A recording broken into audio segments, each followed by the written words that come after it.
Hello and welcome back to My Own Worst Enemy. I've got a quick unboxing today. You are looking at Horse and Musket Sunset of an Era, volume number 6. Of course, you will remember that Horse and Musket, the very first volume, came out in 2018, and that was Dawn of an Era, and it proceeded to have several follow-ups and is culminating in the capstone of Sunset of an Era. This is designed by Sean Chick. And not a standalone game. You must have the base game to play this. And I would recommend that you also have all the expansions to play this fine game. And it is a fine game. I really like this series. So this is the Sunset of an Era. This is the close of the Gunpowder Age, 1816 through 1869. So the cool thing about this final edition is it will include Civil War battles. So you have the first Battle of Bull Run, the second Battle of Bull Run, Antietam, and some other battles. There's Missionary Ridge, and I see some other Civil War battles scattered throughout here. But like it says, you're also getting battles that occurred earlier and a bit later. And I even see the Alamo there, so that's kind of cool.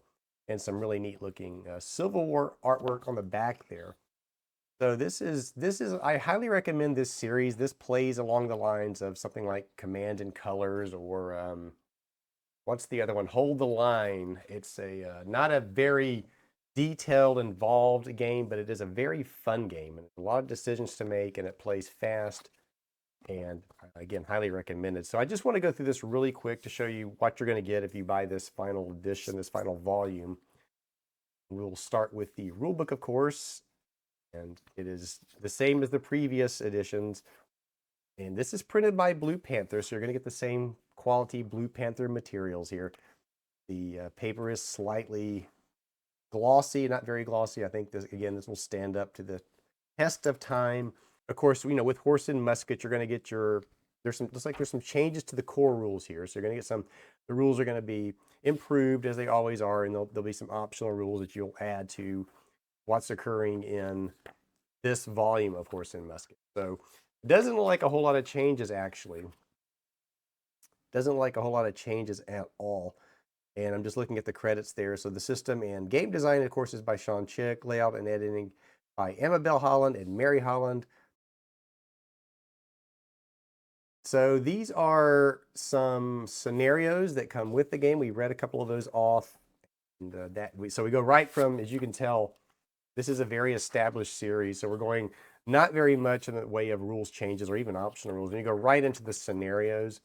And you do get a lot of these scenarios. And I do like the way that the scenarios are set up. They're very clear. They show you where to place the units, the terrain, and then the special rules that are in play, and of course the victory conditions. And there's First Petersburg, 1864.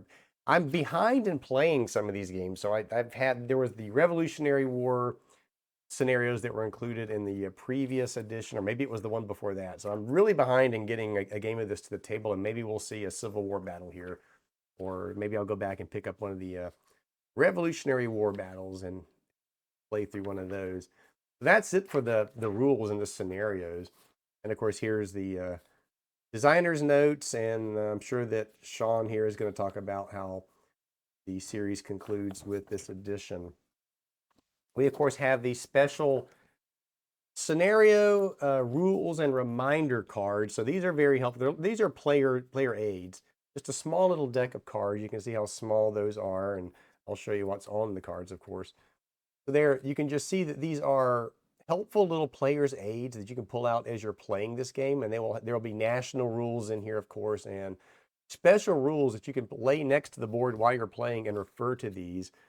And I'll just show you some more examples here. So there's Superior Charging Horseman. It tells you that horsemen will roll 1 extra die when charging and in close combat. So these are very useful to have. You pull these out, the ones that apply to the scenario that you're playing, and they are very good reminders of what you need to remember to enforce the rules. So that's always appreciated. I'm going to dig in here a little bit further, and we will pull out, which looks like a player's aid card. So there's an actions table, your cap cost, what you'll have to, your command point you'll spend to conduct those costs. Optional national rules. So every nation will have its own special rules, which just adds so much more to the game, as we've talked about in the past. And there's some Diral modifiers, your morale checks, movement and withdrawal, and of course your battles chart. This is included in all the games of Horse and Musket. You have your small battles, your grand battles, and then your just what they call the normal sized regular battle. And that is it. The only thing left to show you are the counters in this game. And again, Blue Panther counters. So these are the thick brown core, very wooden-like feeling counters. I believe these are not the newer counters from Blue Panther. We'll punch one out in just a second and see. And the way you can tell is that center nib is greatly reduced or even gone. You can tell that they're the newer counters. So there's a close-up of the full counter sheet. And you can see the counters that you're getting. I'll show you the backs of those.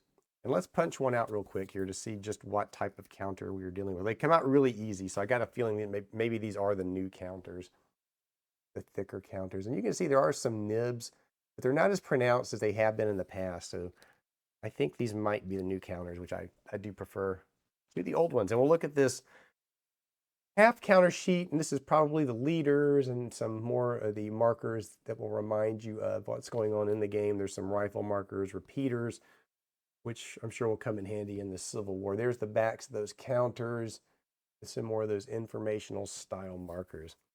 So that's it. It is unboxing day at the Armchair Dragoons. They asked, of course, for an unboxing that we could do, and this one came in just in time for that. Kind of sad to see Horse and Musket series come to an end, but it is a fantastic series. I really enjoy this series, and like I said, maybe we'll get a game of this to the table here pretty soon and play through really want to play through one of the Revolutionary War battles or even one of the Civil War battles. I think that would be cool. All right. Thank you for watching this. If you liked the video, please give it a thumbs up. Subscribe to the channel if you haven't. And of course, as always, I will see you back here next time.